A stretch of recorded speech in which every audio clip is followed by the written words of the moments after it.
ఇవాళ మనం madam hide and seek ఓకేనా, అందరు రెడీ ఉన్నారా? 1 to 9 నెంబర్స్ మీ ఇష్టమైన నెంబర్ సెలెక్ట్ చేసుకోండి. చాలా స్టార్ట్ చేస్తున్న గేమ్. దయ్యం అయితే వస్తుంది మనం ఎత్తుకోవడానికి. ఓకే, స్టార్ట్ చేస్తున్నా. అందరు రెడీ ఉన్నాడా?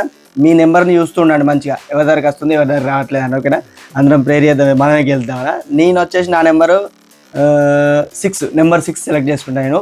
మీ ఇష్టం మీరు సెలెక్ట్ చేసుకుంటాను. ఓకేనా, చాలా స్టార్ట్ చేస్తున్నా. 3 4 5 స్టార్ట్ అయిపోయింది గేమ్ అయితే. వీళ్ళు ఎవరు? నెంబర్ 7 టీవీ చూస్తాను, టీవీ ఆఫ్ చేసిండు. ఓ మనోడు రిమోట్ ఇన్సిడెంట్ బ్రో, కథ మనోడు పని అయిపోయింది. మనోడు 7 నెంబర్ని అవుట్ చేసిండు. 3 నెంబర్ ఓకే, నెంబర్ 3 వాష్రూమ్లో సౌండ్ చేసిండు, వాన్ పని కూడా వేసేసిండు, స్ప్రే కొట్టేసిండు, వేసేసిండు నెంబర్. ఓ పీకుది. నెంబర్ 9 కూడా అవుట్ బ్రో. నెంబర్ 9 6 ఎట్ పోతుంది. షర్ట్ 1 గుద్దేసింది బ్రో నన్ను. షర్ట్ నెంబర్ 5 ఫోన్ చేసింది నెంబర్ 5కి. నెంబర్ 5 కూడా అవుట్. 10 వాళ్ళు కూడా అవుట్ బ్రో. 10 వాళ్ళని కూడా వేసేసేది బ్రో. నెక్స్ట్ ఇంకా 4 నెంబర్స్ ఉన్నాయి, చూద్దాం. 8 పని కూడా అవుట్ బ్రో. 4 కూడా కదిలింది. 4 కూడా వేసేసిండు. 1 2 ఉంది. 2 వేసేస్తుందా? ఓ షట్, ఓన్లీ 1 ఈజ్ ద 1 వాళ్ళు విన్నర్ బ్రో. మిగతా అందరు అవుట్ అయిపోయారు.